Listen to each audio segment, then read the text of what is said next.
Hi everyone, back with more Zenless. Gonna check out Agent Trigger's agent story today. Let me just double check my battery. Okay, I was doing. What was I doing again? Shoot, Nicole, right? So,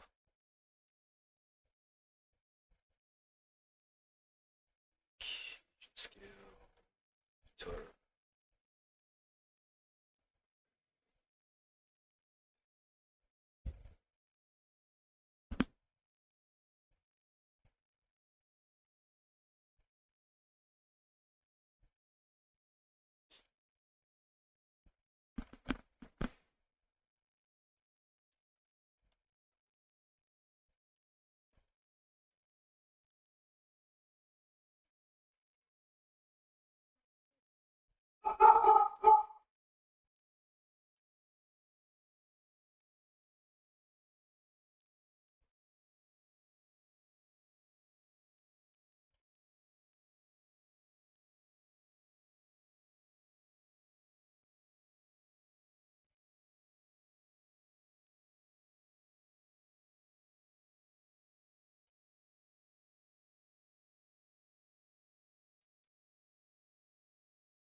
Okay,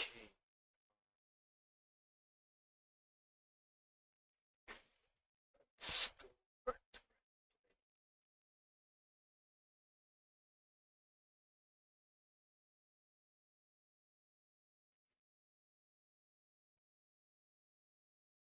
Okay, only one chapter. Cool. Gives me more time to do other stuff then. This is a story that took place in the past, a story where Wookiee plots named Fatal meets a young lady at a crossroad of fates.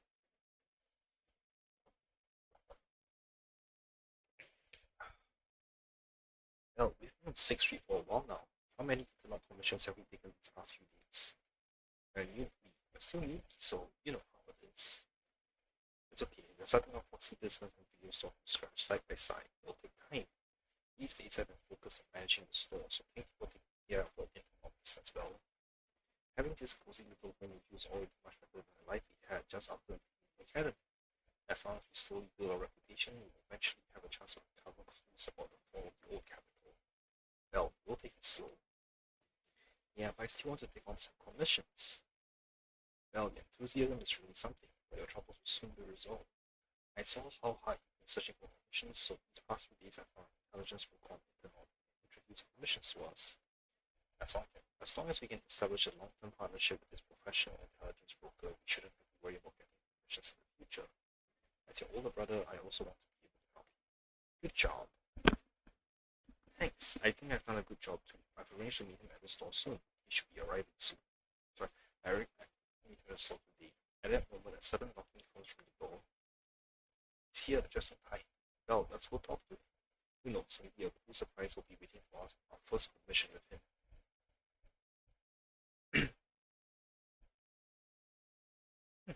Okay, so near the start of these, let's read them. 18. Well, and I need to put aside the video slot to go handle a commission. So can we count on me to watch the house? Watch the house, will do my best.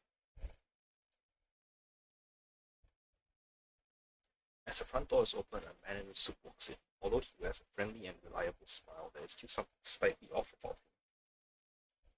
Well, allow me to introduce our future partner, the intelligence broker I found on the internet. Nice to meet you both. You can call me Shepard. I'm glad you two chose to work with me. By the way, are you just starting out in this line of work? Nice to meet you. We haven't been in the business for too long. I understand. It's normal for rookie profits like you two to have a hard time finding commissions. Now please don't worry, as an intelligence broker I exist precisely for people like you. Let me check my notes. Your name is Phaeton, right? What kind of commissions do you usually specialize in? Great at any commission. What an energetic response. These days many young proceeds lack the energy you have. That being said, combat-related commissions might be a bit tricky, right? You two don't seem like fighters, and hiring combat personnel can be expensive for new proxies. To be honest, I'm not sure I feel comfortable assigning you anything dangerous. We'll find our own way to resolve that. I believe you'll see it in the actual commission. The actual commission, huh? Well then, I happen to have a recently issued commission that could serve as the perfect starting point for our partnership. I believe this commission is of the perfect difficulty to assess your abilities. If you're interested, I may explain the details, show you through a more convenient place to talk. It's not slow to talk about this at the counter, so you move to a small room with Shepard to discuss things in detail.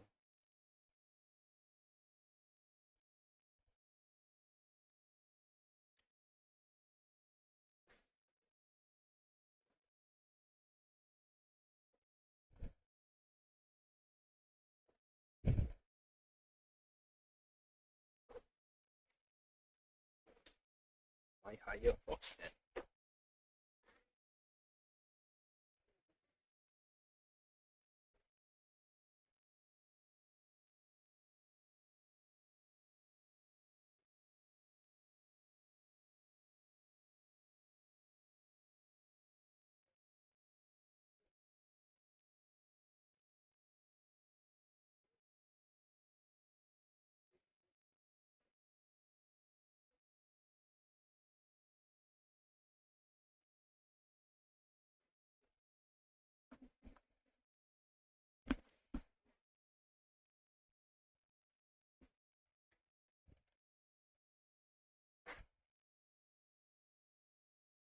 Accept the commission.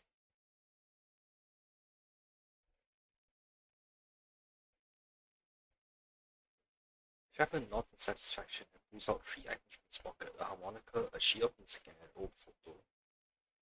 Old photo of woman with covered eyes. Oh, so this is Trigger. A somewhat aged photograph, though the image remains fairly clear.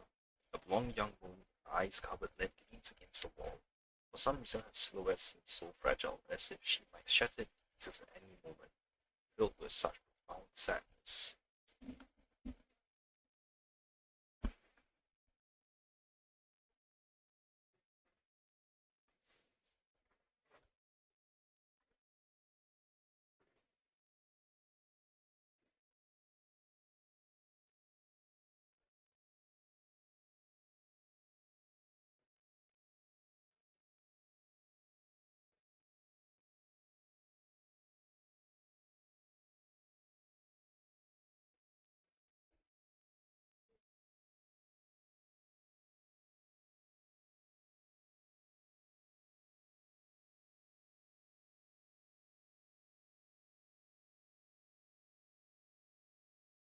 Let's go to Port Elpis and look for clues.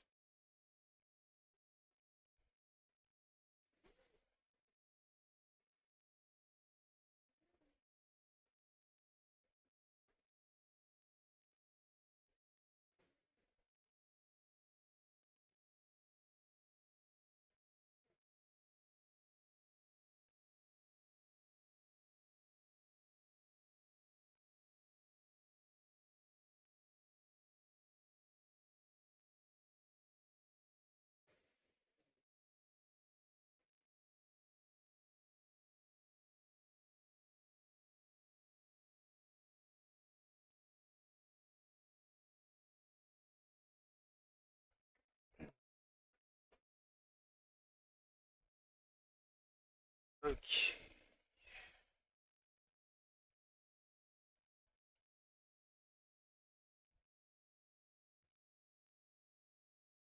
Ooh. Inventory check complete. Perfect. All the boxes have been. They're all done. Boss, this stuff is so heavy. I'm exhausted. Can I charge my heater battery for a while? Boss, I really like a drink of Bamboo coolant. Don't earn enough things for stuff like that. Forget it. I know a broken Bamboo charging station where we can get free energy. You all look tired, so I'll make an exception and take you there. Hmm, cute.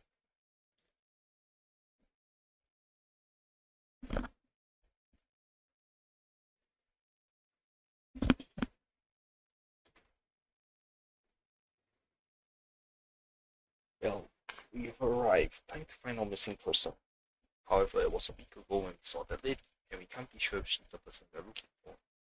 Even if she is, it's uncertain whether she's still around here. We better get started. Right, since we don't have any other leads right now, let's try our luck here. I'll attempt to hack into the cameras to check if she's been around recently. As for you, Belle, take the photo and ask the locals and passerbys around here. Yo, there's a lot of people I can ask.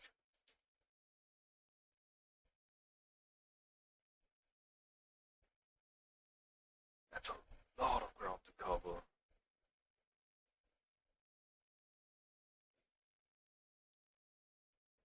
This room upstairs, someone must be living there, right? The blindfolded woman has appeared around the port. Maybe whoever lives here has seen her. Try knocking on the door. Please silence. But there seems to be some kind of noise inside. Knock on the door again. Who? Hello. Excuse me, have you seen this person? Who? Let me see. The door opens slightly. I carefully hand the photo over. And within 3 seconds, the person returns it. Never seen. Disappear. In the end, everyone will disappear, including me. The door shuts. What was all that about? Hmm.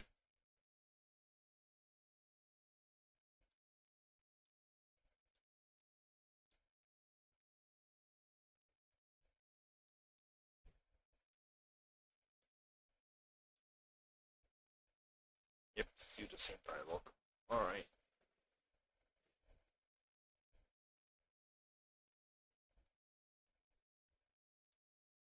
If you can climb the lighthouse and overlook the entire port, maybe you will spot a blindfolded woman somewhere.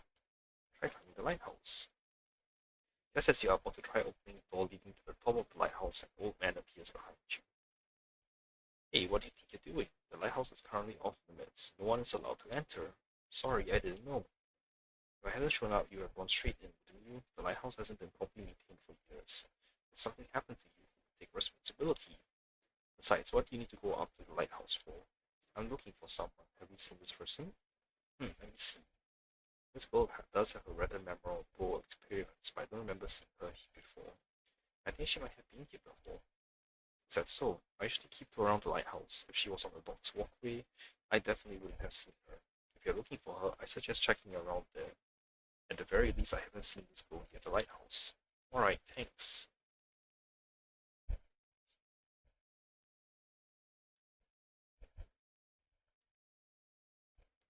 Welcome to Tater King. Our fries and hot dog combo is a hot seller. Would you like to give it a try?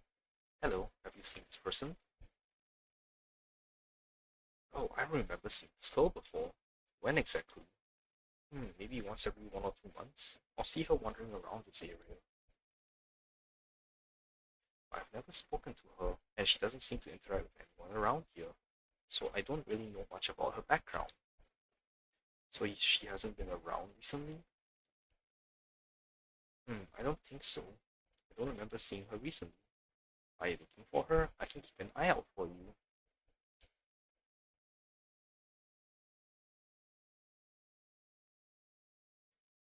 Alright, thanks. By the way, would you like some fries? Seagulls here always try to steal the fries. Alright then. These seagulls have been too active recently. Will they have a negative impact on the sales of our fries? It's like they shouldn't feed them too much in the future. Okay, hang on. I've asked a few people, but none of the clues seem particularly useful. I should head back and discuss our progress with Weiss.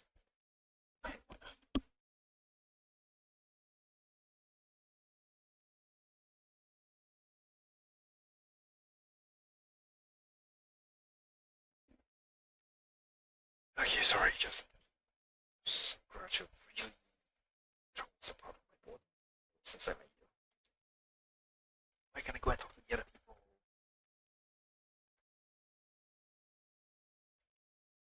Let's try the harmonica again.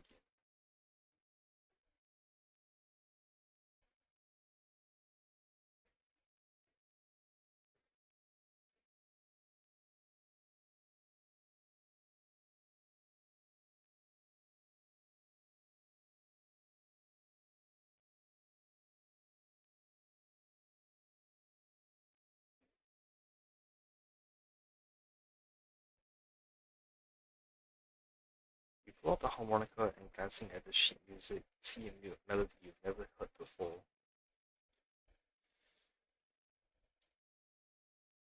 Taking a deep breath, you let the notes flow and start to play. It was pretty accurate. Whatever it sounded, you think it sounded good at least. The music continues for half a minute. Nope, not skip, please.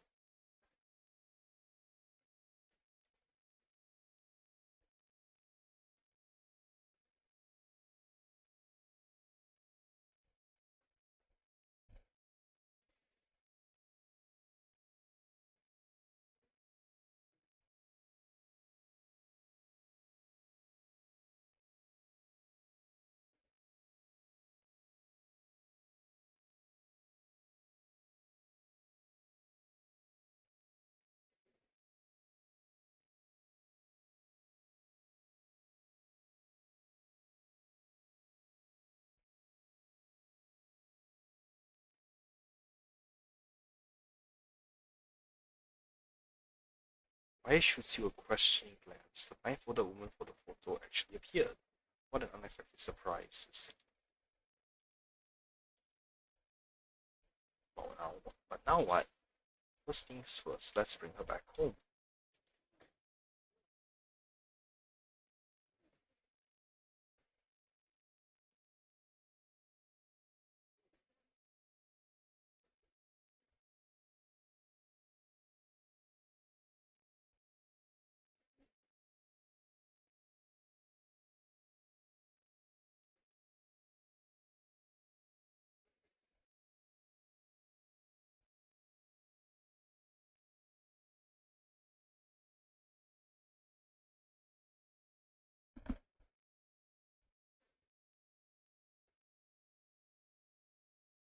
You return to the video store of the woman who calls herself Carol. Along the way, you introduce yourself and share a bit about your fledgling proxy business. Ah, shoot.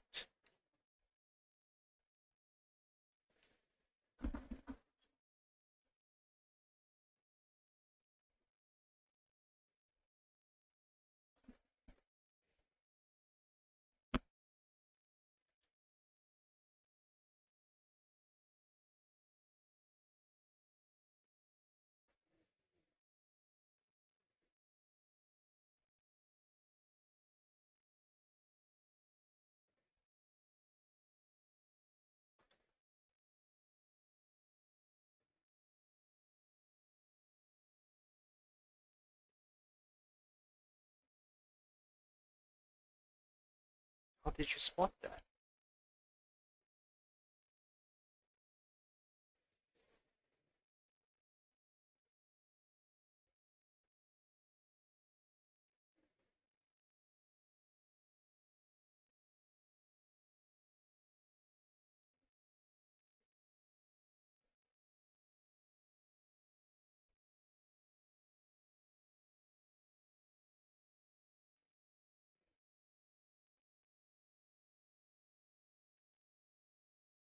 Sorry to bring it up.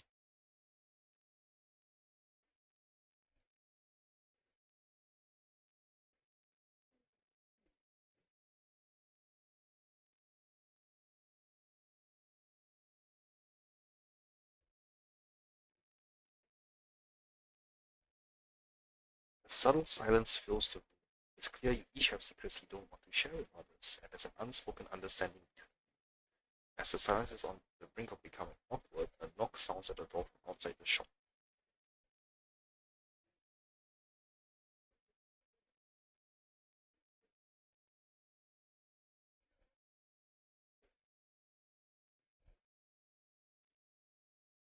The client didn't come with you. Why do you look uneasy?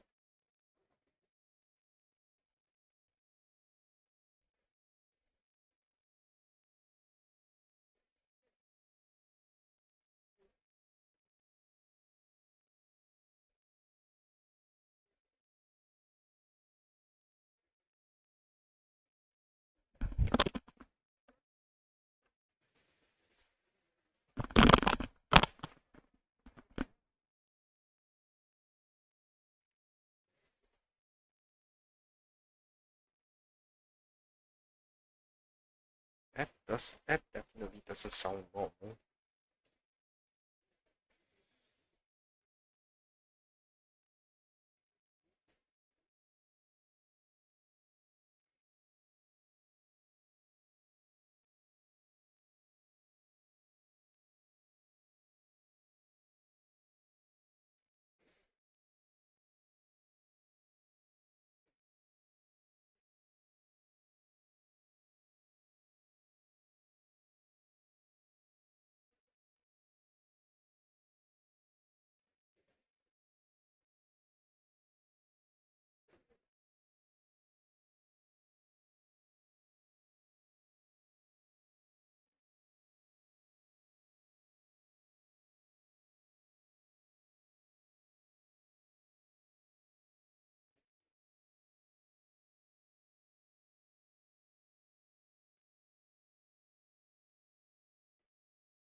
You want to find a client quickly too.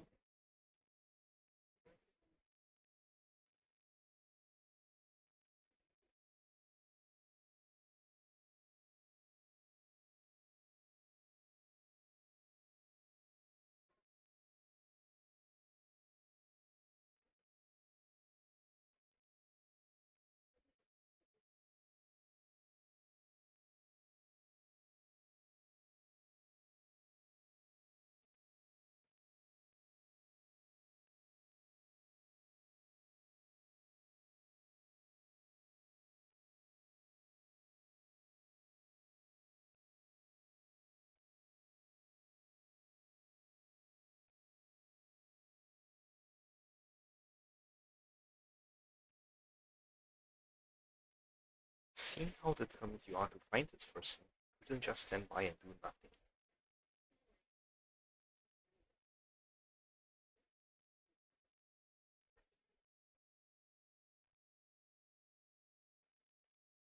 Okay.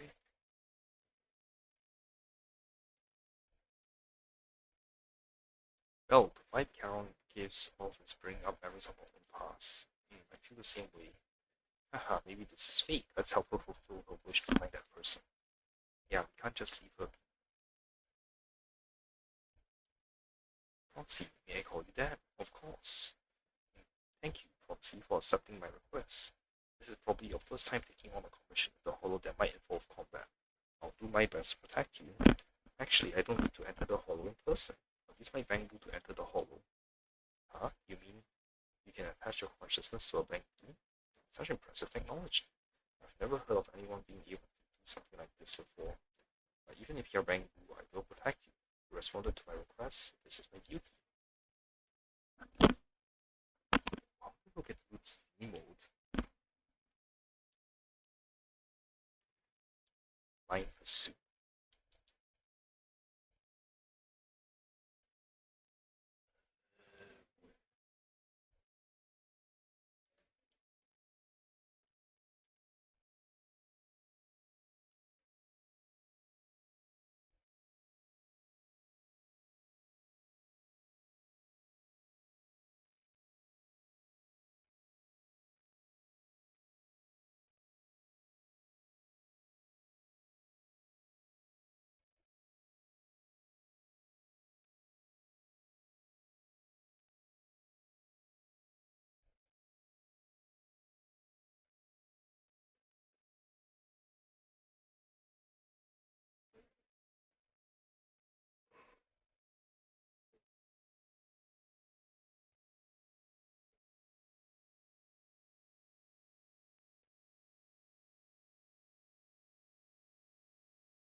Okay.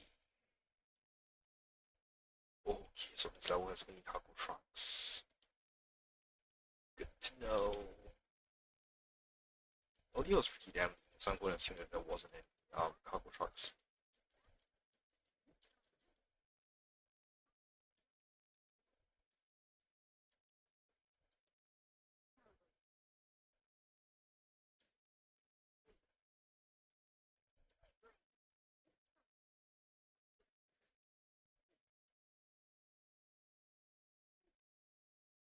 It's a third person. Who have smell noses?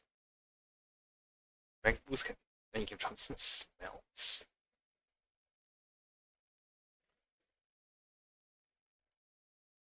A man and a woman lie collapsed on the ground, the unmistakable scent of blood emanating from them. Following the source of the scent, you see bullet holes on their body. Check their condition. No signs of breathing. Their heartbeats and pulses are completely gone. These two are dead. Cause of death appears to be severe blood loss from long-range gunshot wounds. Time of death, probably within the last 1 or 2 hours, just before we entered the hollow. Which means, this isn't just a case of losing contact or life. Someone's been killing people in this hollow, though I don't sense a killer nearby right now. There's still a chance they're active somewhere in the hollow. Proxy, don't stray from my side. I'll keep you safe. Those two. I really want to take their bodies out of the hollow, but without knowing their killer's whereabouts, moving them would be too risky. Proxy, mark these coordinates. Once you confirm the area is safe, we'll come back to retrieve their bodies. I'm sorry, the ground must be cold. May you rest in peace.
Okay.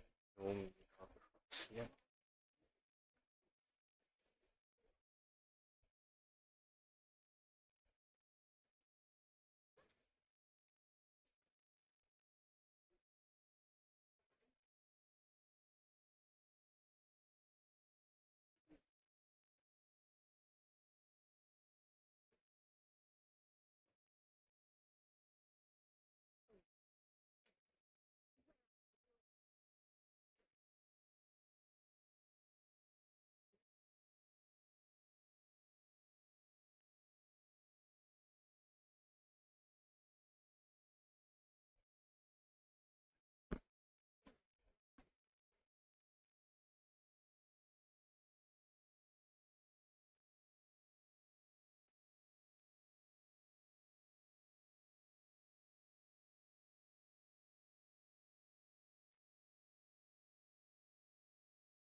God, that's so much dialogue.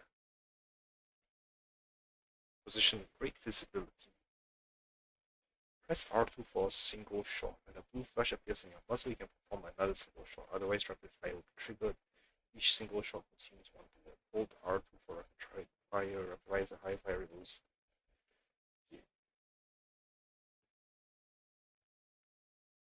Press L2 to target distant the containers. Each aim shot will consume 5 bullets. Oh damn, this is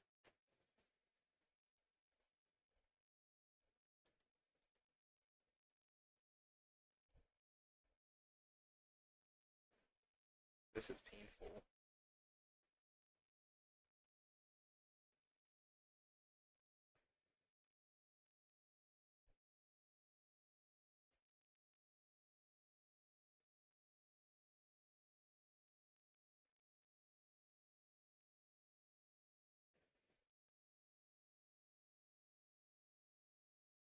I mean, I am targeting the correct things, right? Oh god, I forgot this controller has joystick drift.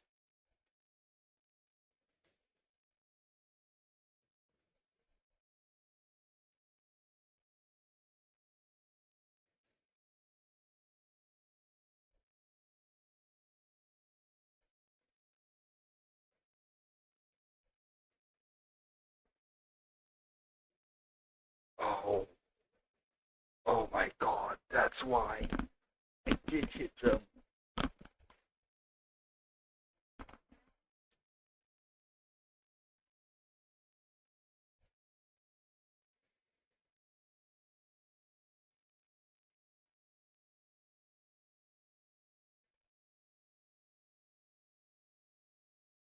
And collapse the ground.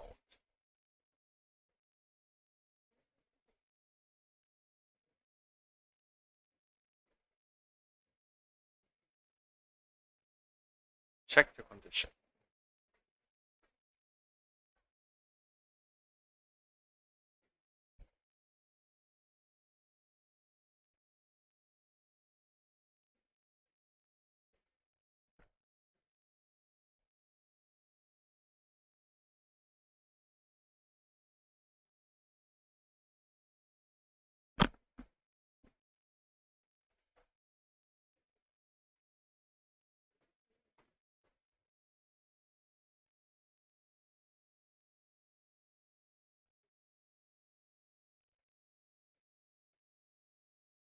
Is there really no way to save him?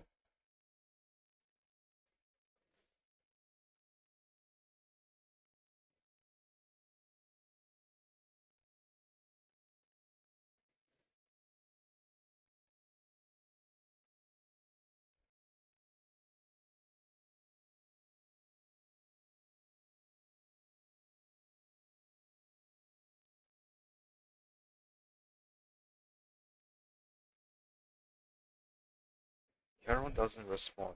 She sits beside the dying man, pulls out a harmonica and begins to play a soft, familiar melody. The tune echoes throughout the hollow, heavy with the scent of blood. It's a song recorded on the client's sheet music. The harmonica's gentle notes fill the air. The dying man stops groaning, simply listening until his eyes close forever.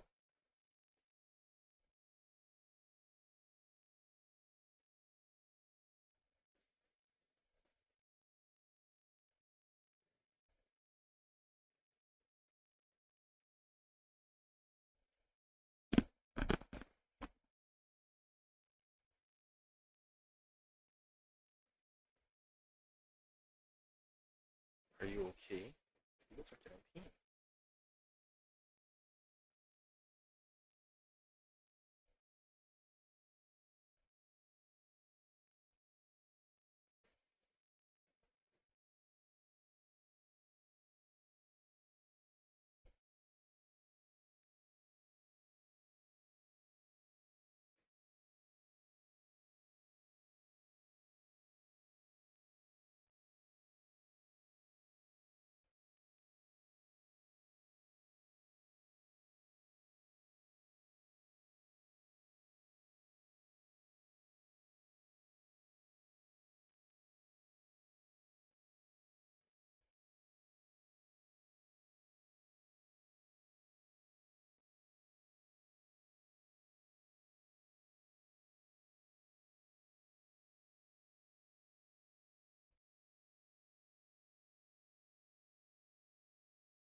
culprit's already gone.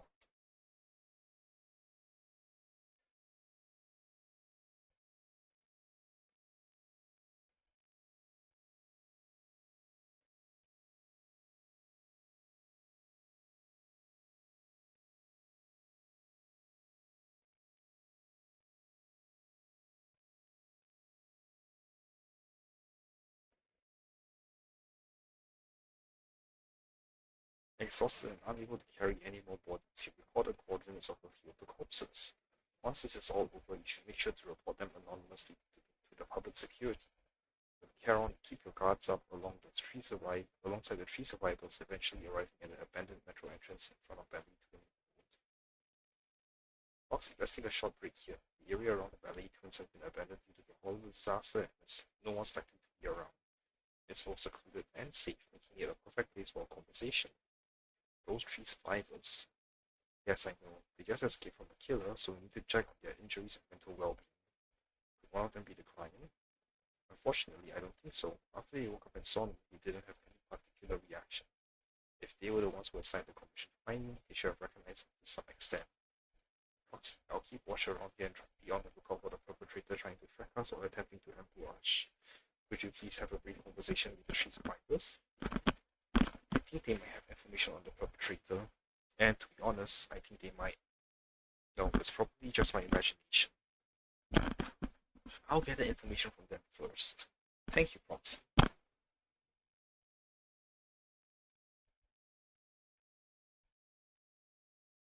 If you indicate some, oh, this is just random person.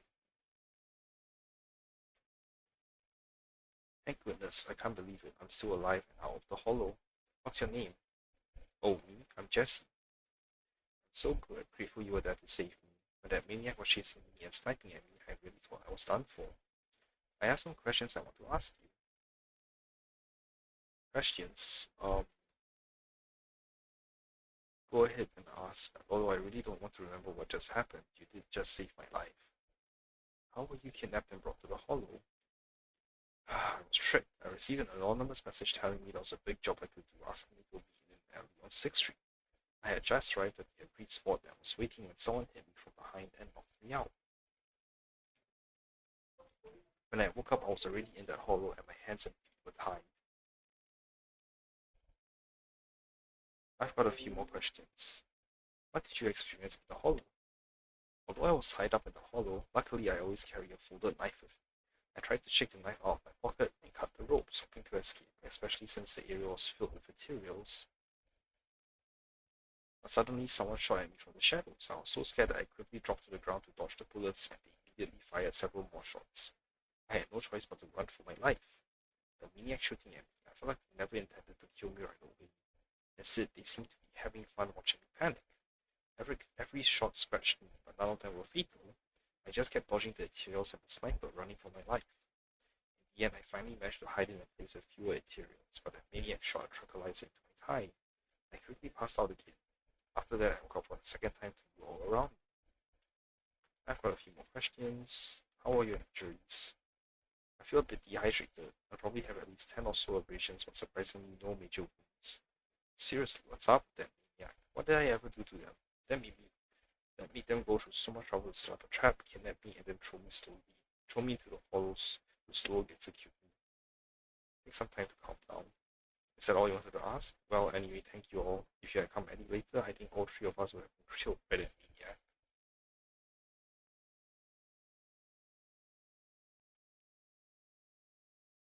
Take a deep breath. If your emotions get too intense, the wound might reopen. Ugh, I still feel like I'm going to throw up. The fear that someone's still trying to shoot me just won't go away. Are you guys okay? I'm okay. Did you save us? I'm just about holding up. I've more or less recovered from the shock. I remember you. You were looking for someone around Port Elpis, weren't you?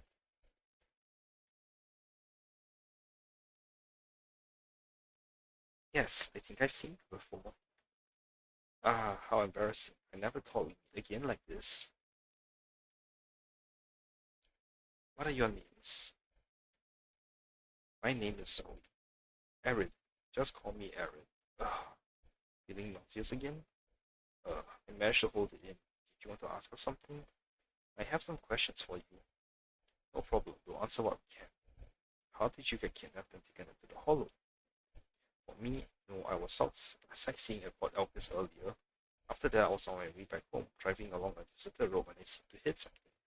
So I got out of the car to check. Just a few seconds after I got out of the car, someone hit me from behind and knocked me out. I still have a bump on the back of my head. You can feel it. Let me take a look. There really is a bump on the back of her head. As for me, I was sitting at home with my friend when someone pried open the lock and tampered with our food or water or something. I don't know what they did exactly, but shortly after we ate, we both passed out. Were we the only three rescued from the hollow? Did you see another woman? Just three of you. I've got a few more questions. What happened to you in the hollow? Do I really have to talk about it? If possible, I'd rather not believe it. I'll go first. After I woke up, I found myself tied up, lying alone in the corner of the hollow, with materials wandering nearby. If I didn't make an escape then and there, I'd be doomed. So I found something sharp and cut through the rope. After freeing myself, I was about to run when a bullet grazed the top of my head from above. That's when I realized someone had been watching me all along. The same happened to me. When I woke up, my limbs were tied and the materials were already closing in. Fortunately, the ropes weren't tied too tightly and I managed to use a broken iron railing nearby and eventually managed to cut through them. I barely ran a few steps when the bullet hit my left arm. I could only grit my teeth and run for my life. Ugh. If she keeps talking, she'll throw up again. That maniac shooting from the shadows. They seem to take pleasure in watching our frantic attempts to escape. They could have just killed us right there, but they deliberately aimed each shot slightly off target, giving us just enough strength to keep struggling. Under the threat of the tails chasing me and the sniper's fire, I don't even know how long I ran. Eventually, I managed to reach an area where the materials were less active, but a maniac shot me with a tranquilizer and I passed out again. Same here. Now that I think about it, we must have both passed out in the same area. Got a few more questions. How are your injuries?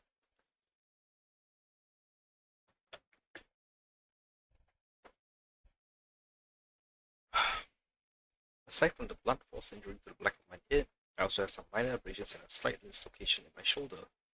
On top of that, I'm a bit dehydrated, so I have a headache now. Mine are worse. My right arm was hit solidly, taking off a small piece of flesh, and the same with my calf. Why am I going through all this? I'm pretty fed up. Take some time to calm down. Alright, anyway, thank you and your companion. If it weren't for your arrival, I don't think the perpetrator would have let us leave so easily. Why are we being targeted? I can't take this anymore. Ugh.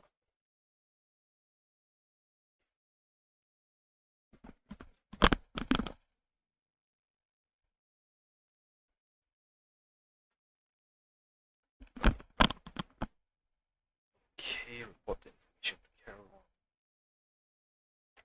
After a brief check on the three survivors, you share what you've learned with Carol. She then calls the three over.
I don't recall seeing anyone like that.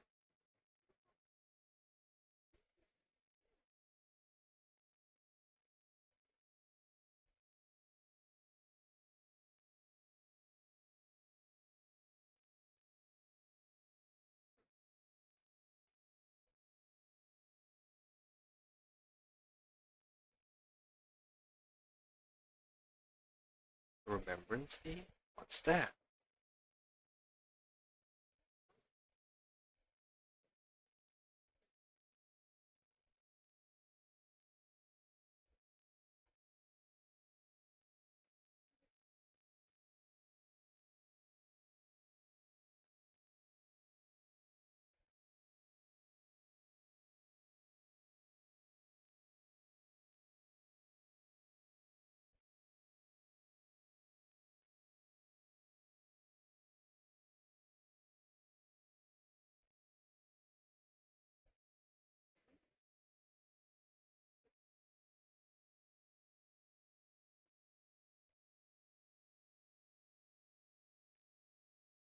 So this is a targeted attack on the defense force. Wait, Jesse wasn't in the defense force.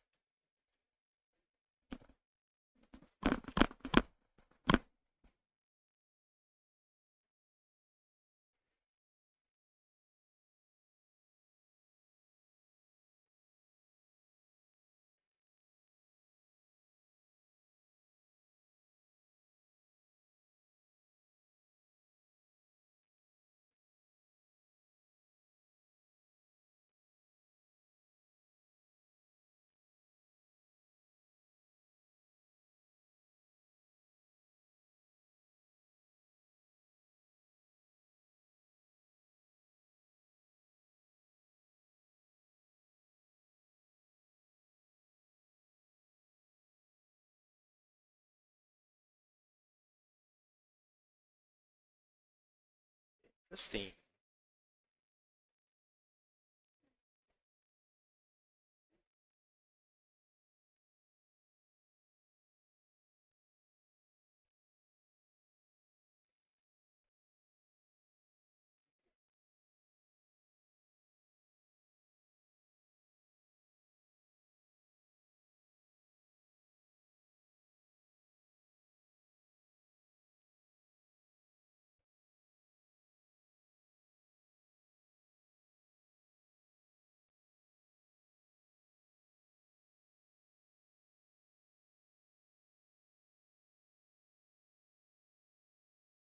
The three survivors exchange confused glances before shaking their heads at Carol.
They return to random play with Carol.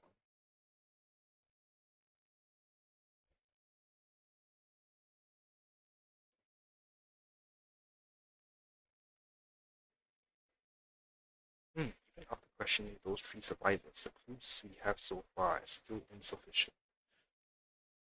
Our goal is to find the missing client. Right now, we only know that he was likely kidnapped by the perpetrator, but we have no idea who the perpetrator is or where they went. Carol, do you have any ideas? I think the other proxy is right. The information the three survivors provided is limited. For our current information, it's hard to deduce where we should go next to find the client. Our clues have run dry, but we still got something out of it. At least we now know some characteristics of the perpetrator. A sadistic sniper with a grudge against the defense force. You're meticulous in planning, avoid open confrontations, and obsessive committing crimes in the hollow.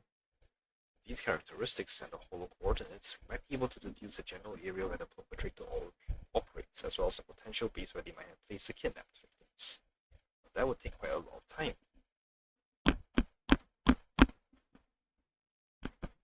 Yes, Yes, and while we're narrowing down the search, the perpetrator might continue committing more crimes. Everyone seems somewhat agitated. The lack of clues plunges you all into silence. Just as you're about to accept reality and start organizing the current clues to narrow down the search, the door to the video store suddenly opens. Someone's here. Well, I think it's Shepard. He's at the counter. The intelligence broker might have something important to tell us. Foxy, let's talk to him first.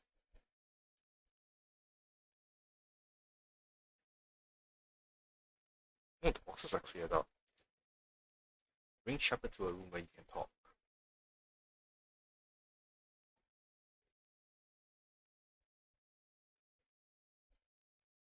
Take a moment to catch your breath. You did go, but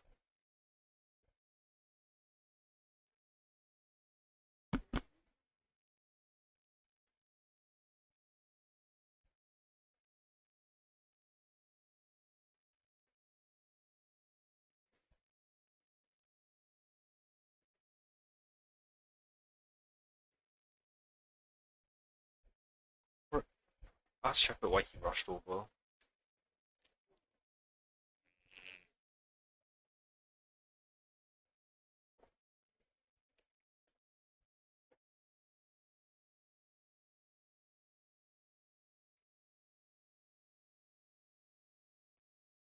Shepard shows you his phone. About 10 minutes ago, the missing client sent him another location on Knock Knock. There were no other messages.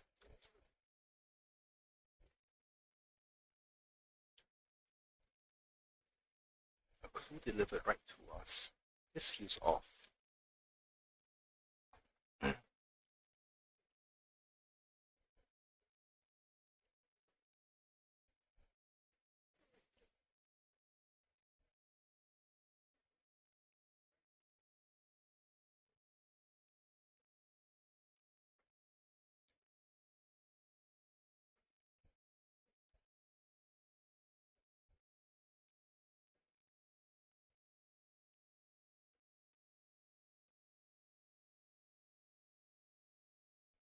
Shepard hurries out again, leaving to Carol to see some settled as she held back the food from Shepard to avoid having the search handed off to someone else.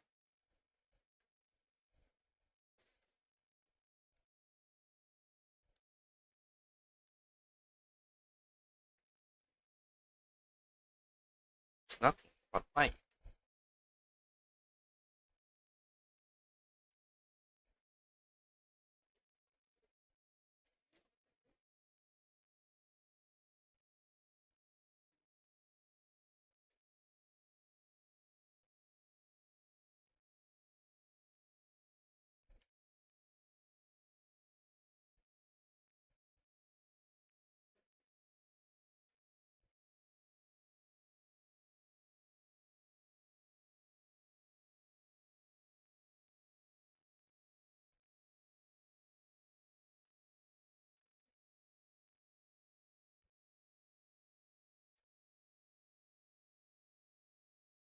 That's too risky. What if it's a trap?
They're still alive, but there really be no trace of them after all these years. Why is his gaze towards you seems to convey such a question? But then thinking about how you're also searching for your teacher, it doesn't seem all that hard to understand.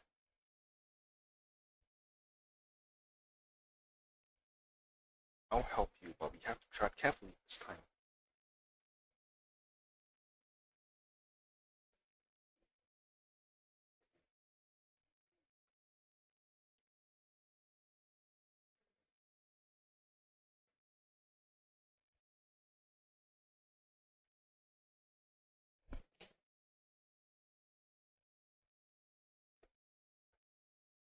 Mm.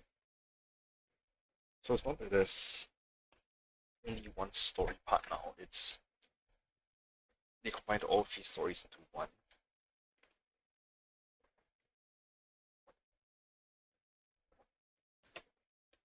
Yeah, although we promised Carol to investigate the hollow, I still feel that the clues appearing at this moment are indeed somewhat suspicious. I'll be careful. I hope nothing bad happens.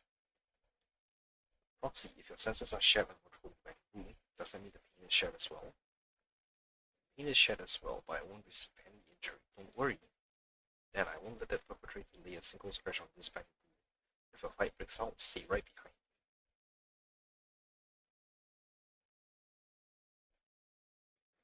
But this is always forget.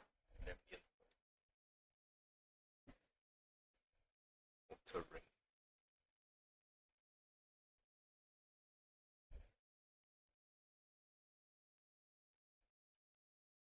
Invitation to kill. You oh come on, okay, so it's like freedom, bro. Where? Yeah.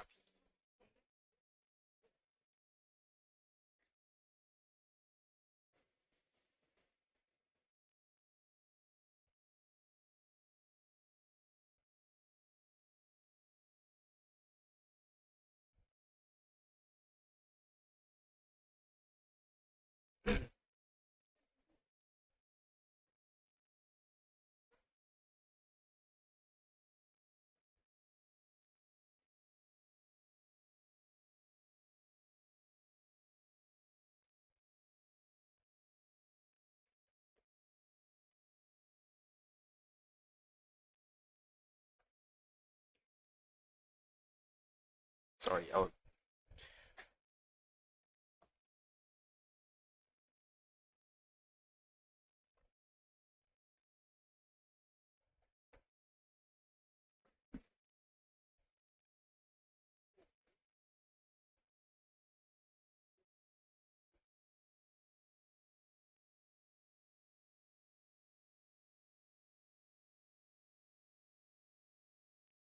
Liar Squad? Who are you?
Carol suddenly dodges to the side, raises a gun and fires, using her body to shield views. In the next instant, a bullet flies past her and hits the ground. The shot flew off to the distance, and there's only one thing that's for certain. It didn't. It hit Grim Vulture.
I don't see any cargo trucks.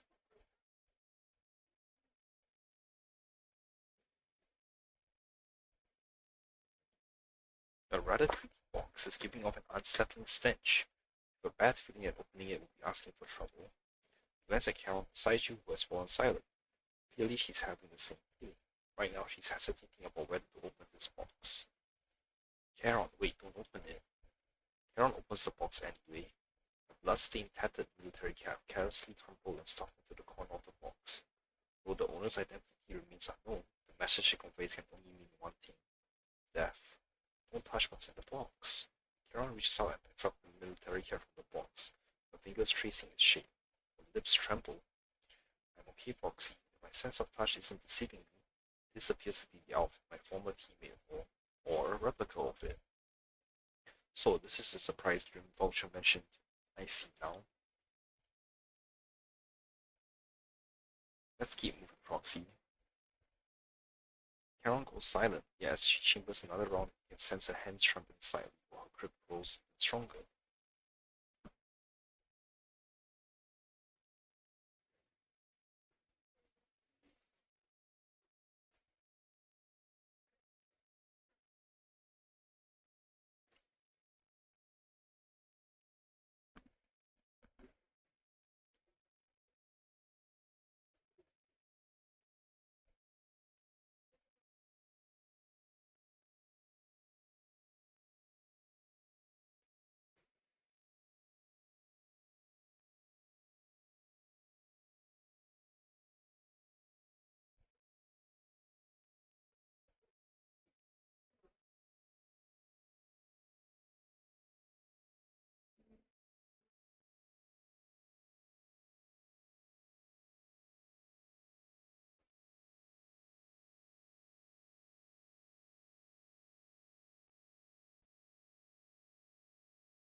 So one cargo truck.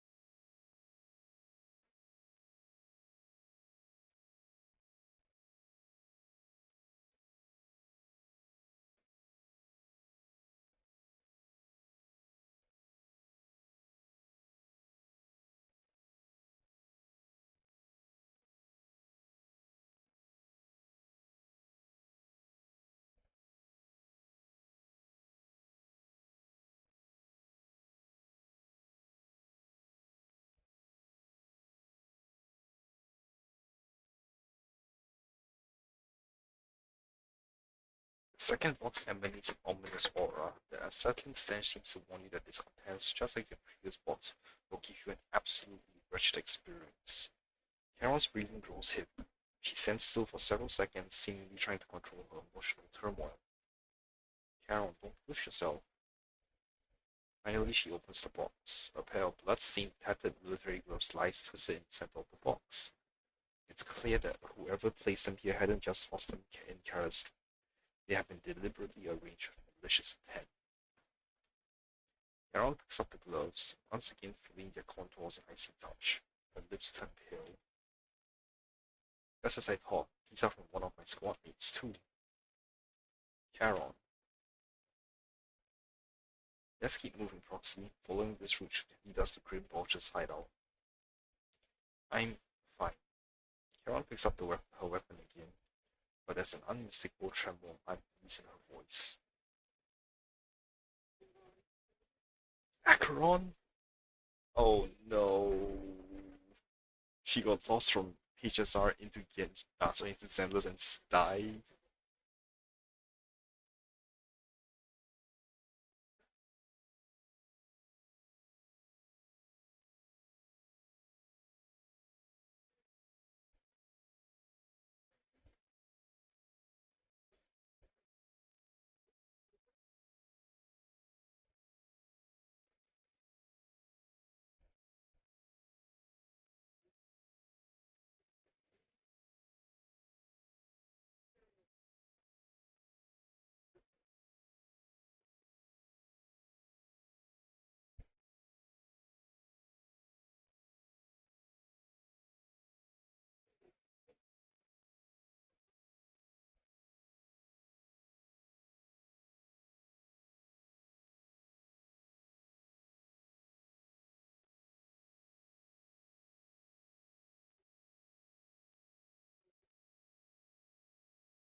With all the dialogues done. Holy shit, Thanatos.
There's still a third box. He grabbed Charon's hand, trying to stop her from opening it, but she lifts the box's lid almost mechanically.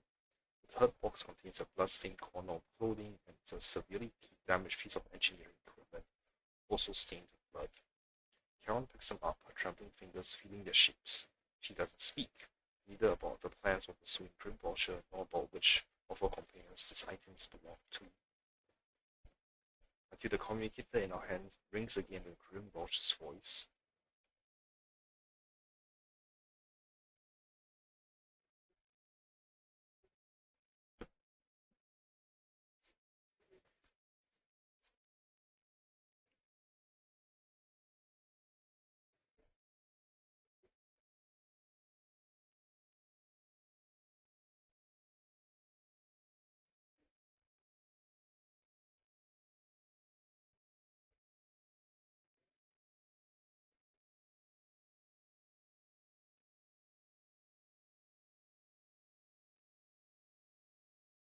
Karen's face turns deathly pale. She silently picks up the bloody items from the box, her spirit visibly shaken by the weight of these ominous relics. Enough! How much do you intend to torment her?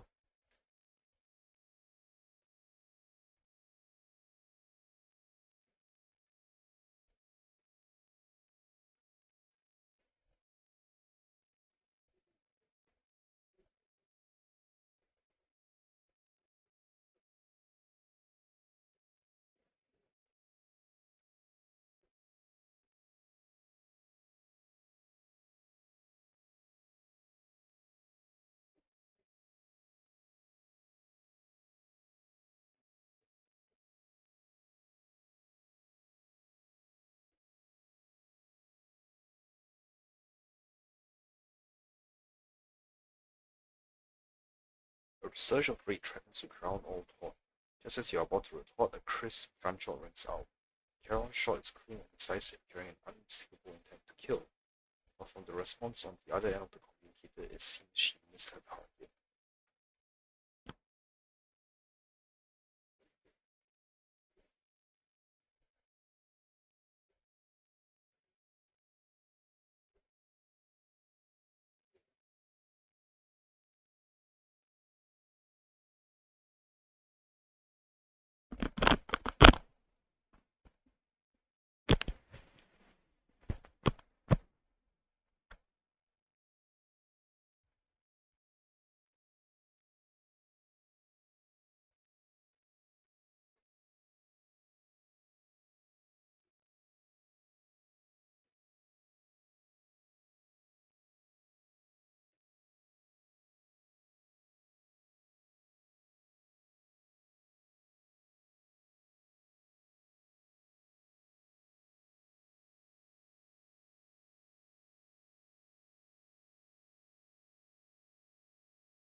Her squad mates are still alive. You've no right to taunt her.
Charon stands there, speechless. Grim Vulture's relentless verbal assault has clearly struck home.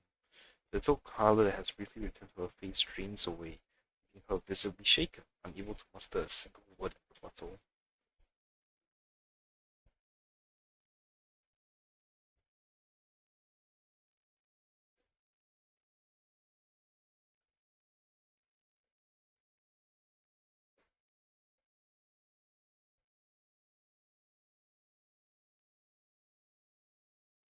Charon's not a coward.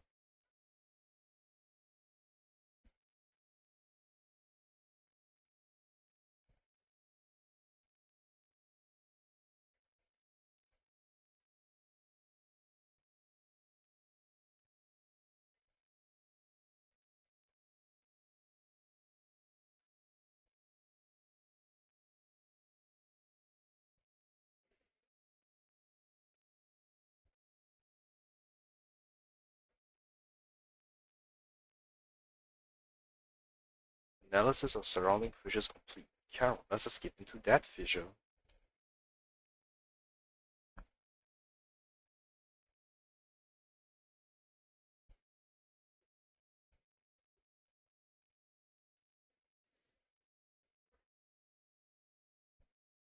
No hopes of a counterattack, we practically drag Charon, turning to run towards the fissure that had escaped Grim Vulture's notice. Just as the bullet is about to strike, you manage to escape through the fissure.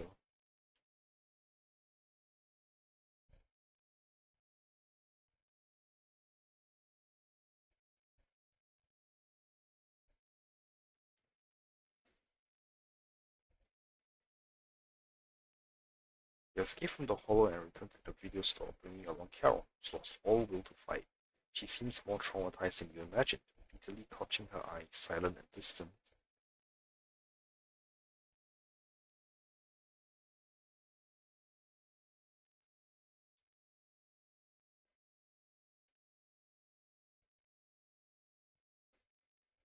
Don't let the Grim Vulture get to you.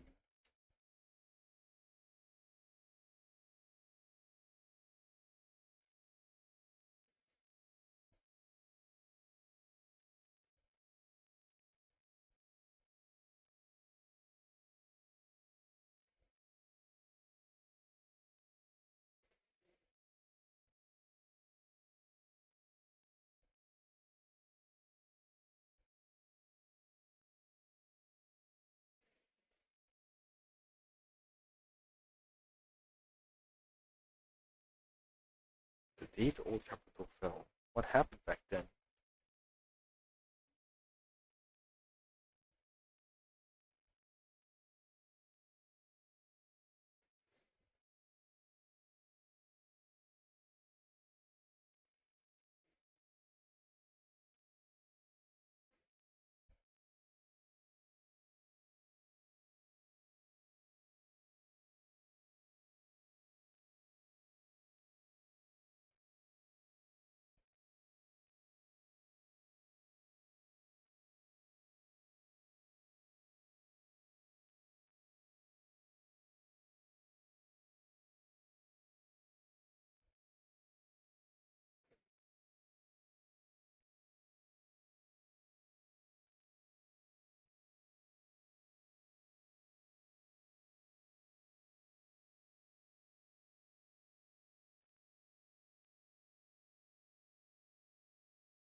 Old Carol's hand.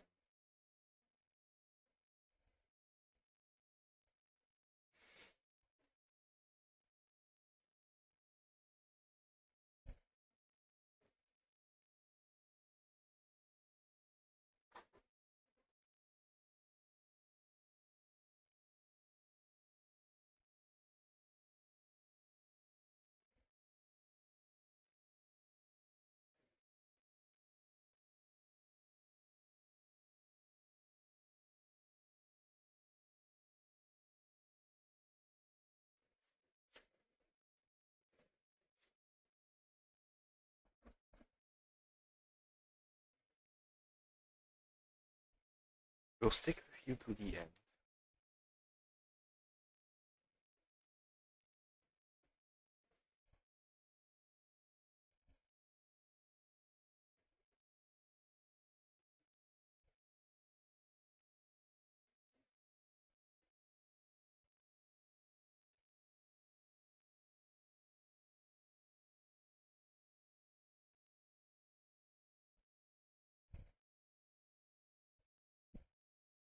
With the tension easing, it's time to discuss the plan going forward.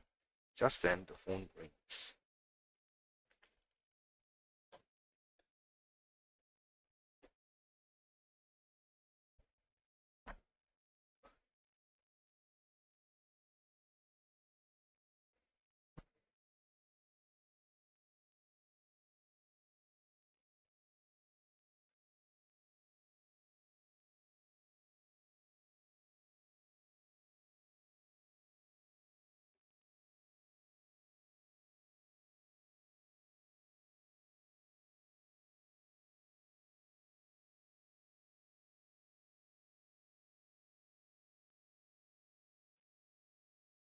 So we aren't being lured into a hollow.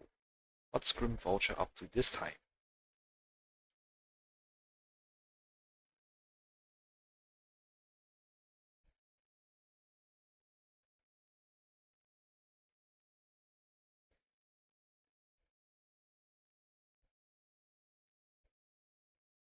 The official commencement of Remembrance Day has been scheduled for tomorrow morning, meaning ordinary citizens still cannot freely enter Scott Outpost. Under arrangements, Karen spent the night at the store. The next morning, well, you'll be heading to the outpost with Karen soon. Did you sleep well last night? I slept well. I'm glad to hear that. After everything we've been through, it's good that you're well rested. Oh, Karen's already waiting for you in the parking lot. I wonder how she's feeling now. Please take good care of her, Belle. Leave it to me. Okay.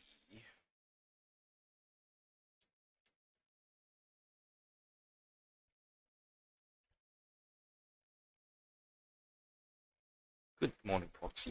Did you sleep well last night? Yes, I did. Sorry, Proxy, for losing my composure in front of you yesterday. I think I've gotten my mood back in order now. Stare. It seems I can't hide it from you, Proxy. I'm sorry. I think I'm still struggling to process this sadness and unease. I'm not sure where I should go from here. Take your time to unravel your confusion, but let's find a way forward together. Yeah, you're right. Instead of continuing to suffer, it's better to reach out and grasp all the hope we can find around us. Maybe things will eventually change. Let's go, Proxy. Today we are attending Remembrance Day as ordinary citizens, so we can't carry any weapons. I suppose Green Vulture wouldn't be foolish enough to make a move inside a military stronghold. Let's keep an eye out while we're there. I believe we should be able to find new clues. We arrive at Scott Outpost with Carol. Many citizens have come to Remembrance Day. They must be the relatives of those who gave their lives during the fall of the old capital. For some reason, after coming here, Karen has been acting a bit strange. Roxy, can we explore this place later? What's wrong?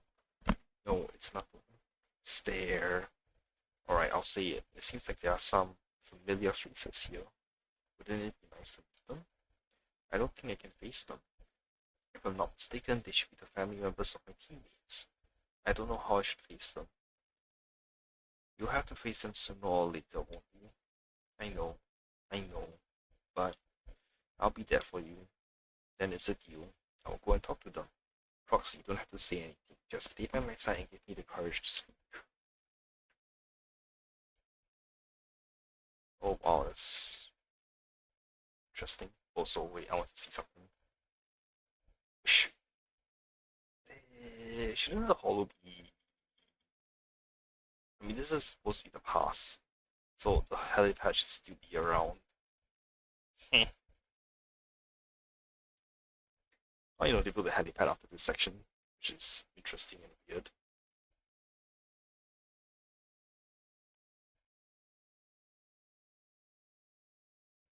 Are you Alan, Acheron's brother? How did you know? Who are you? Wait, your eye cover, so you're Acheron's sole surviving teammate. I remember you. We met once after the fall of the old capital. After that, I didn't hear anything about you again. I never expected to meet you here. This plushie? It's Acheron's favorite plushie. She always kept it in the most prominent spot in her room. I brought it along here, as if bringing my sister's shadow to participate in Remembrance Day. I'm sorry, Mr. Allen. You don't need to apologize. I still remember one time when my sister came home excitedly, telling me that a shy new girl had joined the squad. That girl didn't speak much, but she was beautiful in battle. That was the happiest I had ever seen her. To her, you were a presence that inspired admiration and a desire not to fall behind. A beautiful soldier who gave her the drive to keep moving forward. You don't have to apologize to me. If my sister were here, she would surely say the same thing. Please don't mind me too much. The Defense Force has made a lot of preparations for the Remembrance Day event. Please take your time here.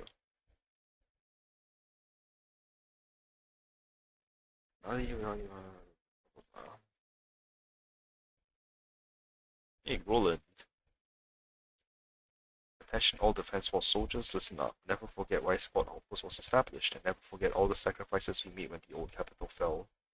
Hollow Zero may be under control for now, but that doesn't mean it won't expand further in the future. On this special Remembrance Day, we must remain vigilant against another disaster. Is understood? Understood. Oh, I wonder if Ray is around. Guess not.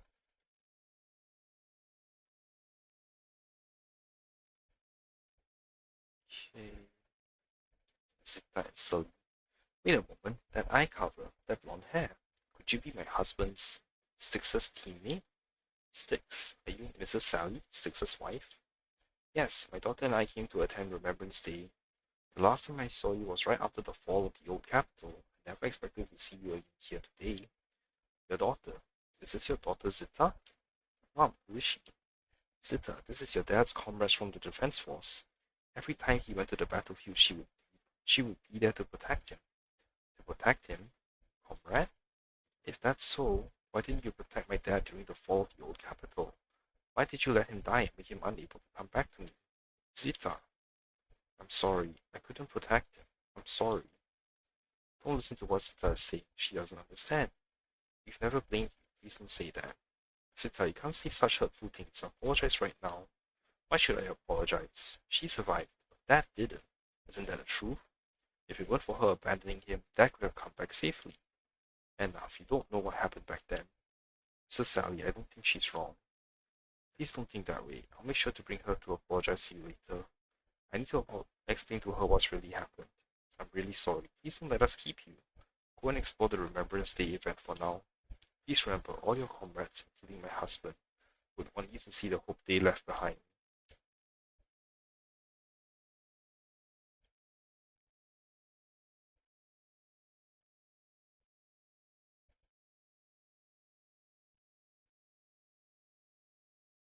Ito, my son, can you see me well? Yes, I'm doing well. My legs and feet are fine. I just miss you so much. Excuse me, are you Cockita's mother, Ito? Oh, you are. Oh, I recognize you. I saw you once in the military camp after the fall of the old city. You're Cockita's teammate, one of the survivors. I've been wanting to get in touch with you over the years to see how you've been, but I never heard from you. I didn't expect to meet you here at Remembrance Day. I guess this is fate. Mrs. Ito, is your health still? I'm in good health, fortunately. Everything is fine. Although I'm the only one left in the family, the pension from the government is enough. I still have some years in me. I'm sorry, Cocytus. Child, you don't need to apologize. My son may appear carefree on the surface, but he's always felt so much pressure. One day he suddenly told me that he found a companion who truly understood him. I believe he was talking about you. How could I possibly blame you? Someone who helped my son. It's such a blessing. You, a kind-hearted person, are alive and standing here today. I'm so glad. Mrs. Ito, child, don't worry about me. Since you're here for Remembrance Day, take your time to walk around and look around. I hope you find something meaningful. To your surprise, many relatives of the deceased Liar Squad members are here for the Remembrance Day event. Is this really just a coincidence? As he pondered this question, the relatives have gathered in front of Caron.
That's a nice way of looking at it.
Oh, so we found who dream vultures.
After four family members paid their respects and left, they continued touring on Remembrance Day. Karen stood there in a daze, seemingly having understood something. At that moment, a sound came from the open space in front of the outpost.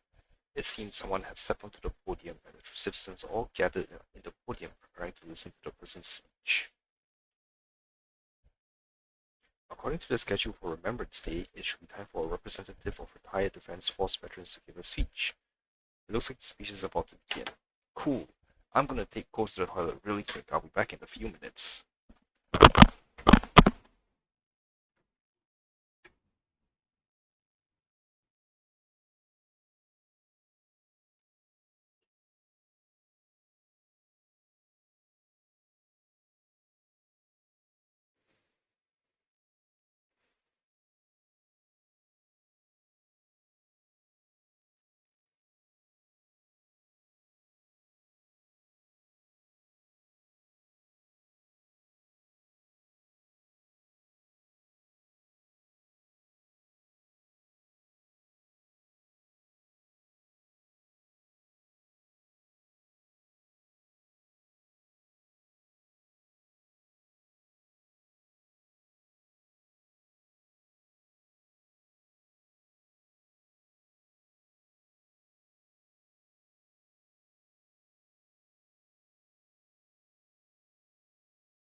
Okay, I'm back.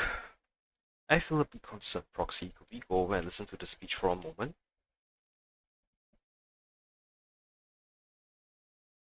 Oh, there's a darky.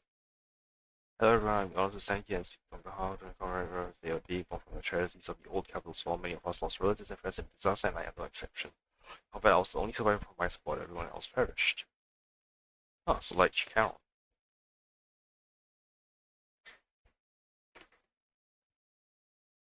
Is she here to speak on behalf of the soldiers?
Zoe's speech is met with a wave of prolonged applause, yet amidst the clap she droops her head, her expression darkening. She stays silent, waiting for the applause to fade before lifting her gaze and scanning the crowd. Her eyes pause briefly on Carol, carrying a chilling aura. Or is she actually Grim Vulture?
So we have two suspects.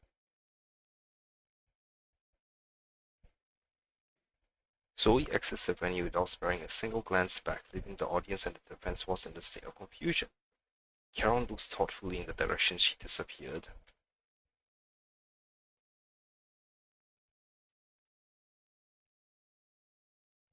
Something's off.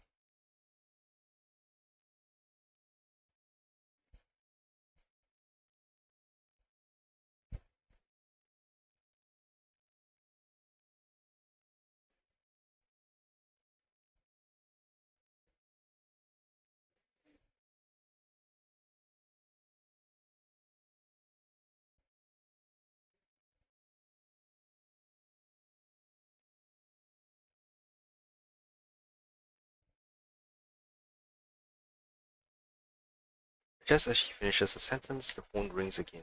Shepard appears on the screen as he answers the video call. He seems panicked and anxious to speak, but the moment he sees the young Scott outpost, he swallows back the words and clears his throat instead.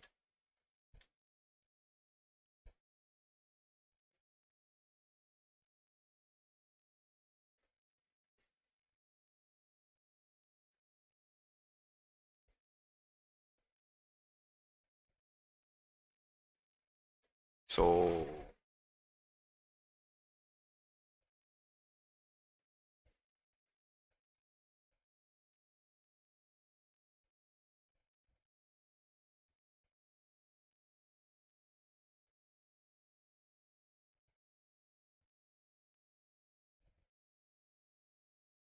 what do you plan on doing?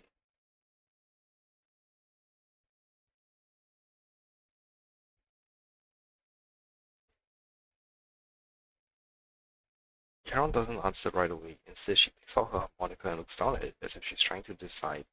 In the end, she tucks the harmonica away.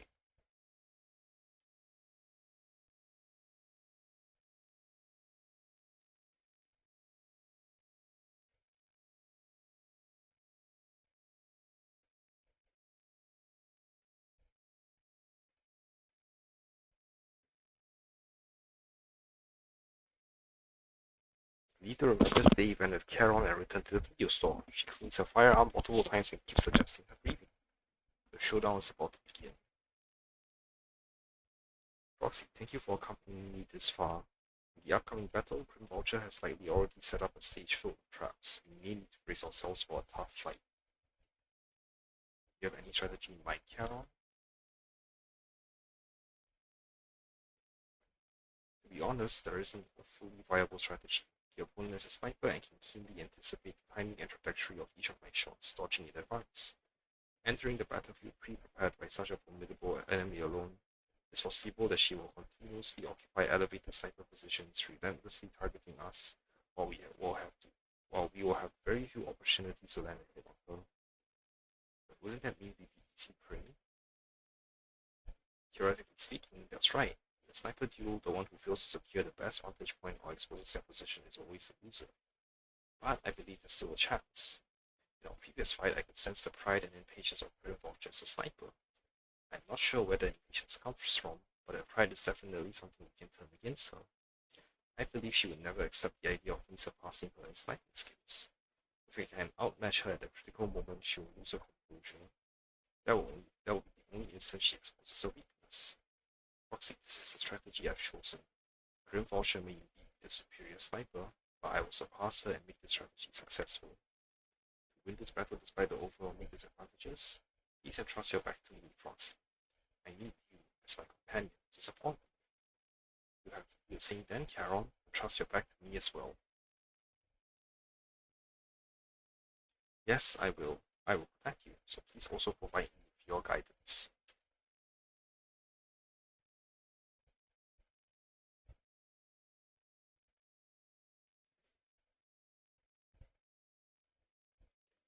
Okay, so this should be the final one. So we really did just combine all three usually used to be three matches, so now to combine it all into one. Well, it might seem like I'm killing the mood by saying this now, but please be careful. Grim Vultures really intends to take ours and Karen's lives. We'll definitely come out victorious. I'll do my best to assist you. Let's put an end to this once and for all.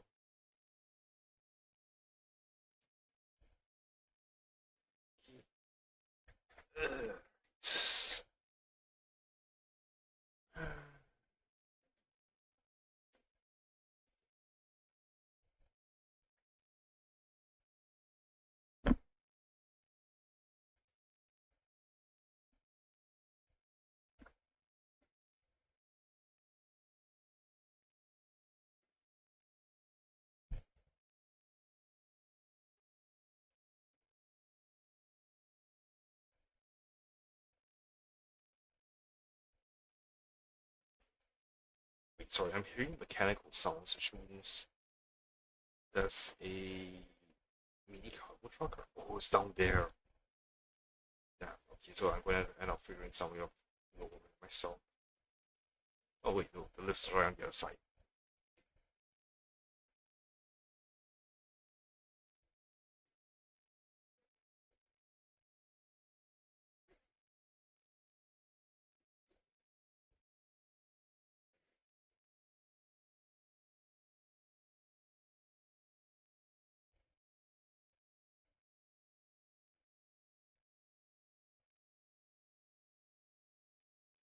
Okay.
Yeah, that's true.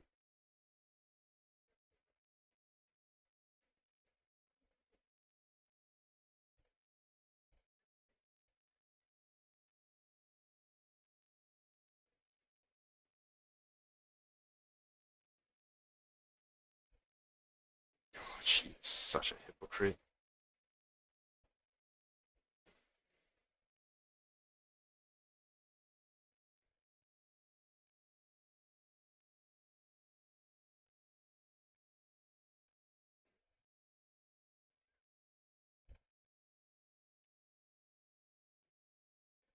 Oh,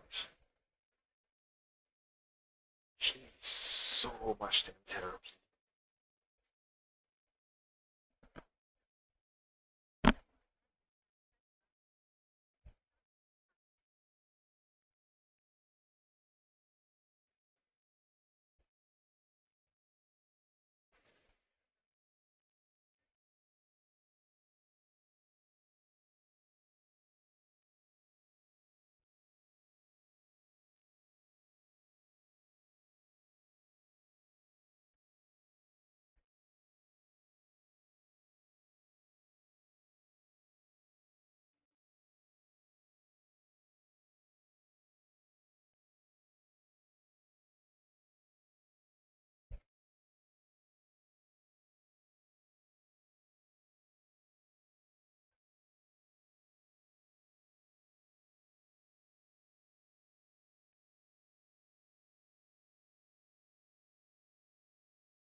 She is so very. She is so damn psycho. She should have gotten therapy like ages ago.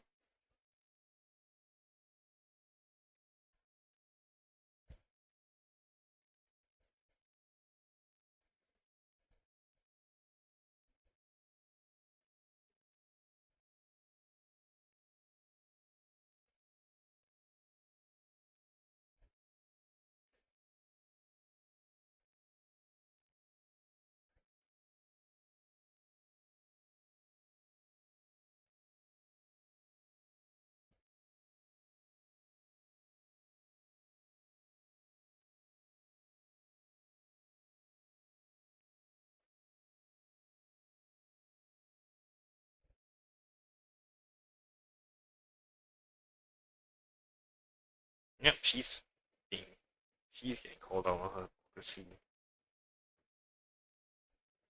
Wait, I hear more gadget clicking sounds. There it is.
Asshole trigger normally fights.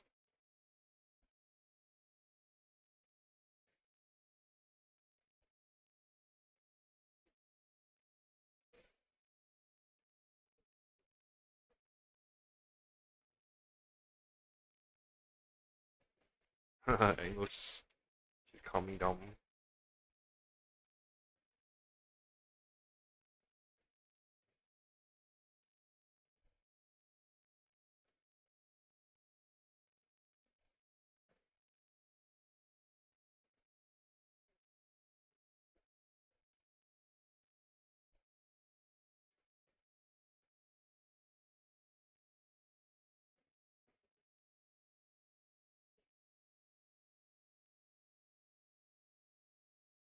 Damn. Holy shit, headshot. Damn. The neutral headshot. That is insane.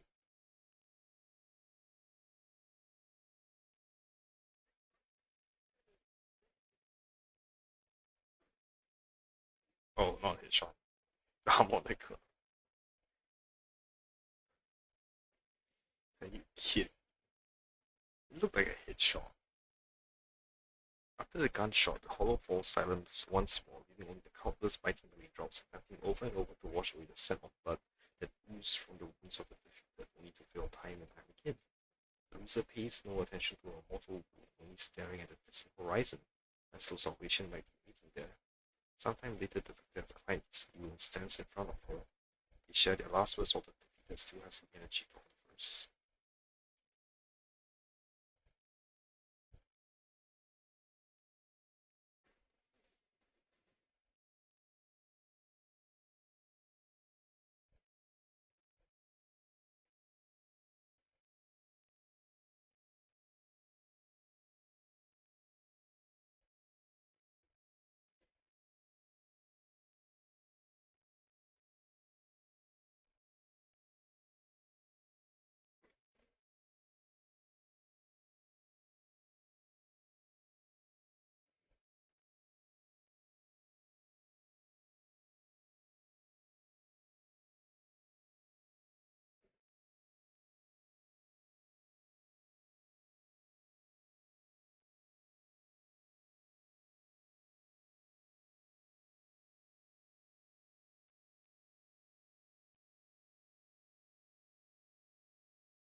she's aware of that.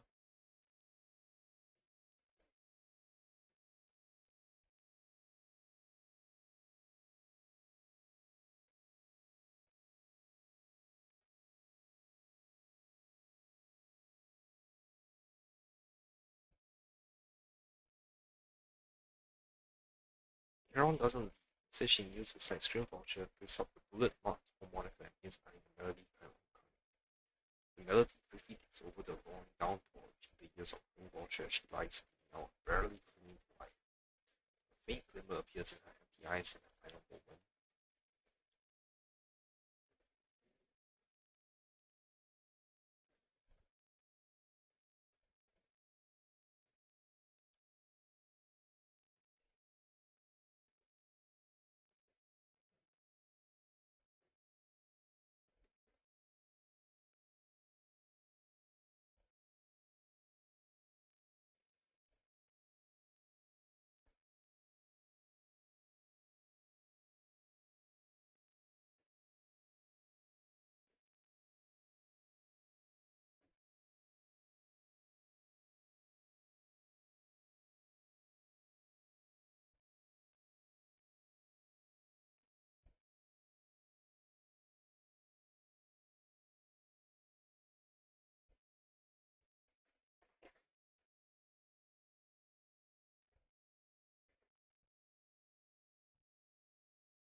The melody of homecoming plays on as the girl endures the agony of ocular rejection, struggling to make the harmonica's notes rise above the sound of the rain. As the last note fades amidst the relentless downfall, the defeated one takes a final breath.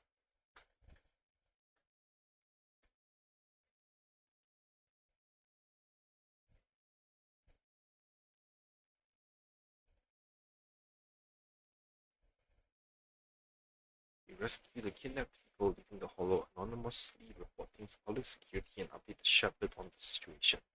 This series of tasks that needs to be done after such an intense battle keeps you busy. After requesting to meet the client with Shepherd, you receive his message calling you to Port Eltis. Proxy arrived at the port. According to Shepherd, he, the client, and the rescued Jesse and Aaron should all be here. Let's go talk to them. Karen, why do you seem? Is something bothering you? Oh, Proxy, you've noticed. Even though we defeated Green Vulture, I still can't seem to let it go. Just as I thought, when the wind changed and the falling banner blocked her vision, she could have retreated, waited for us to clear, and then resumed sniping. If she had done that, I would have had no chance of winning. But her pride wouldn't allow her to take an action that implicitly admitted her tactics were inferior. She still chose to engage in the shootout with me despite her blind spot. Doesn't this just prove your strategy was successful? After realizing that she actually wanted to die, I started to wonder, was my course of action something she deliberately led me into? I would find a way to break her trap and create an opportunity for a reversal, and she was waiting for that moment, ready to test whether I had truly surpassed her through a direct confrontation. I believe that was her intention. Her feelings must have been very complicated. I don't care what. Yeah. Boxy. You told me that Grim Vulture once appeared here at the port, standing by the trash can on the wooden pier, gazing out at the sea. What was she thinking back then, I wonder? Sorry, I was just thinking to myself. Let's go meet the client together. He's still alive and hasn't become another one of Grim Vulture's victims. I suppose that's the best news we could have. Although I already understand that the client's true identity is not my teammate, and it may not bring the hope I've longed for, I still want to face it. Alright, let's go.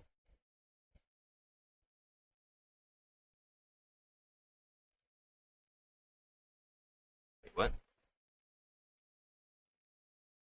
Ordinary, unremarkable trash can. There was only one reason for stopping me from the trash can.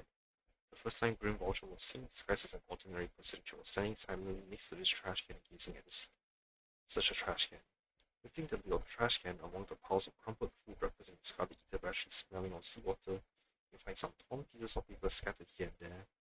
It was easy to identify them as pages from a notebook that had been deliberately torn apart. It seems that that's what Grim Vulture discovered here wasn't just eater batteries. Try to piece the torn paper together.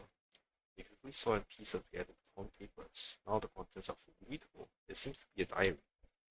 The first entry of Grim Vulture's diary. I never even came down here, damn it.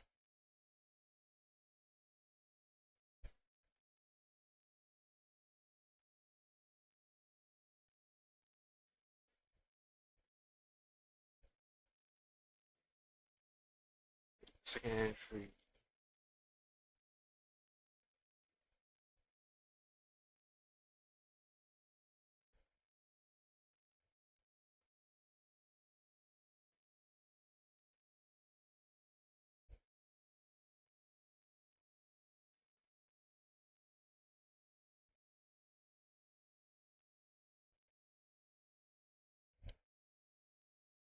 She's been crazy since the start.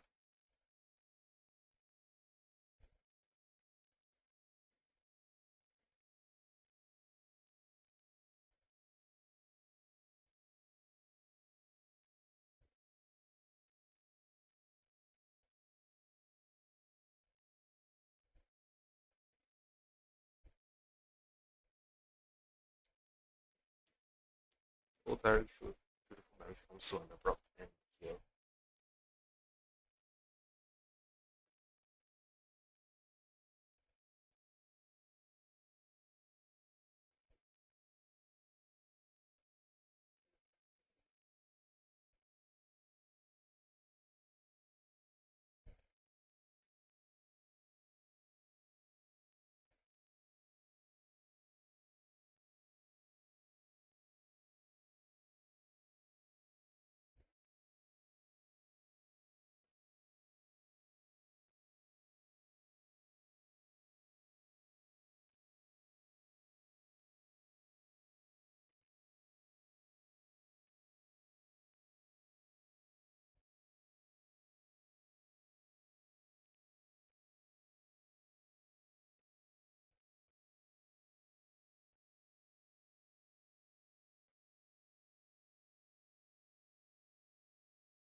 Nathan rummages through his jacket pocket and takes out a slightly more tape.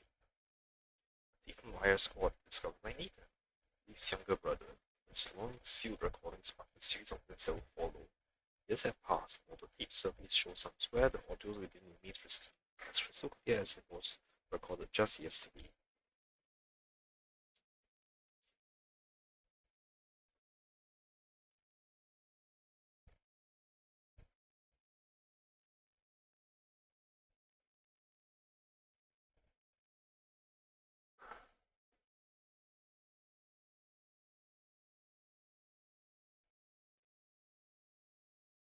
With us,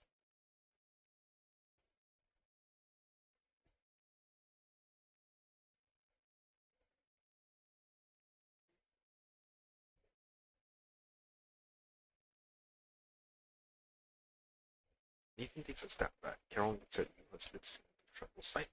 Gently hold her hand, feeling the warmth and strength in her palm. She presses the play button.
old cassette player, the old cassette plays a familiar tune. It sounds crisp and clear as it was recorded just yesterday. When the music fades, the tape goes silent. Turn to the woman who calls herself Carol as she desperately wipes away uncontrollable tears. The harbor wind ruffles her hair, and then at last she lifts her head.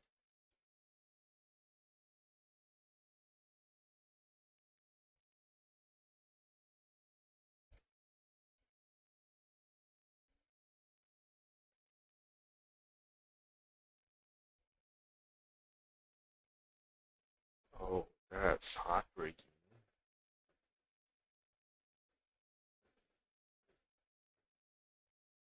You're fighting Nineveh?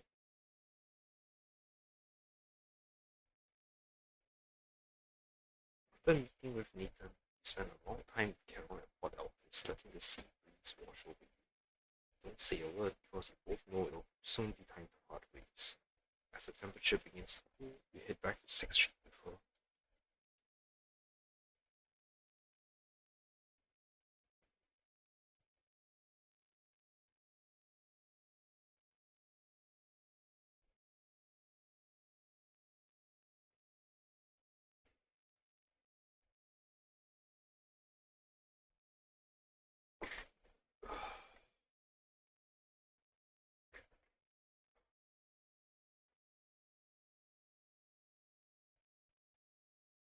We've learned a lot from you two.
Stop her from continuing.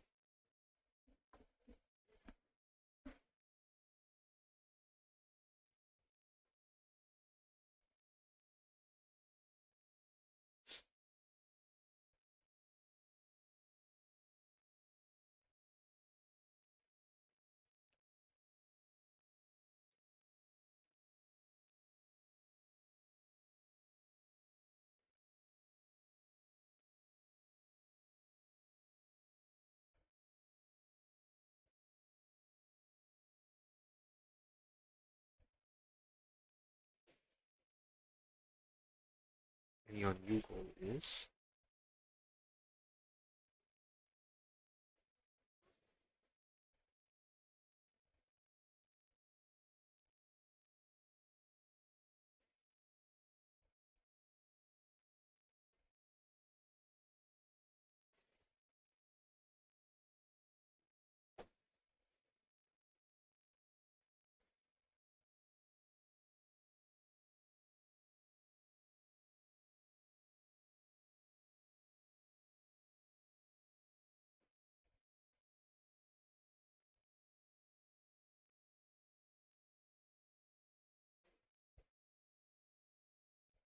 That's exactly why we can't be completely honest with us, right? With each other right now.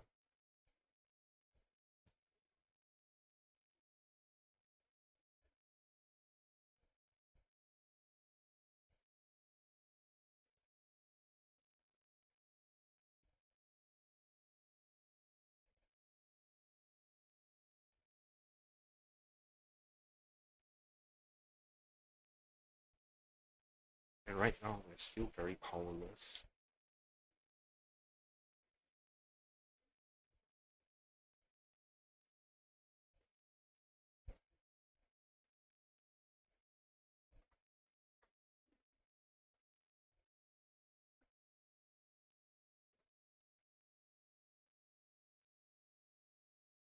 Without a second thought or hesitation, Carol takes hold of each of her hands and brings them together at her chest.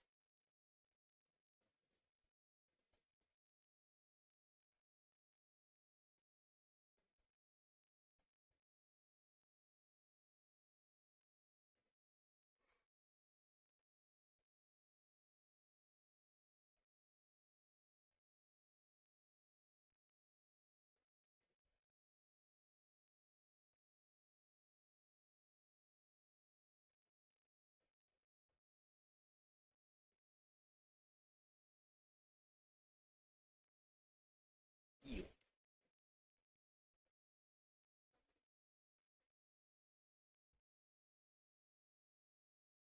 He watched the woman who paused and saw Carol walk further and further away, and the fence wall soldier waits for her at the end of the path.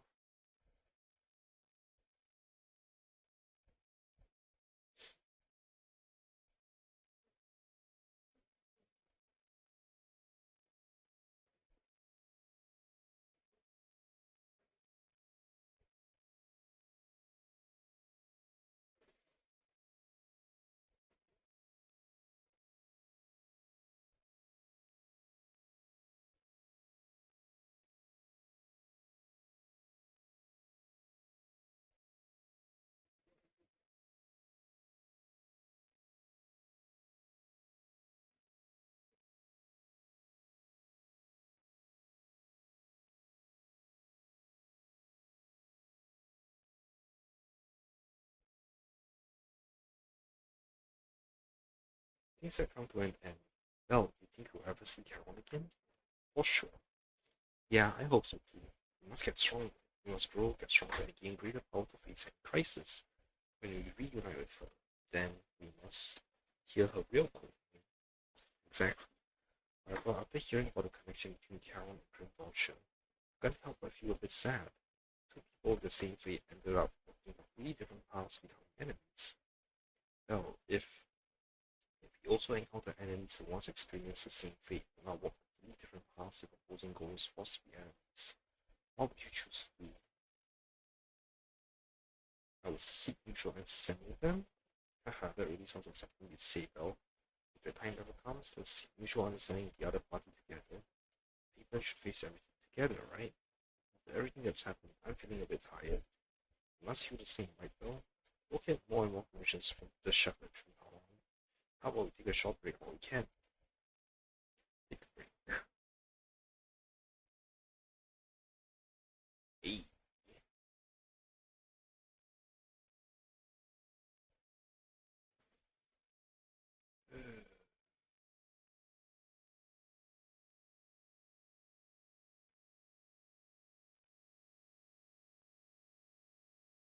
It's really late for me now, so I'll probably do this another day. A lot of time left. Anyway, thanks for watching, everyone. Trigger Story was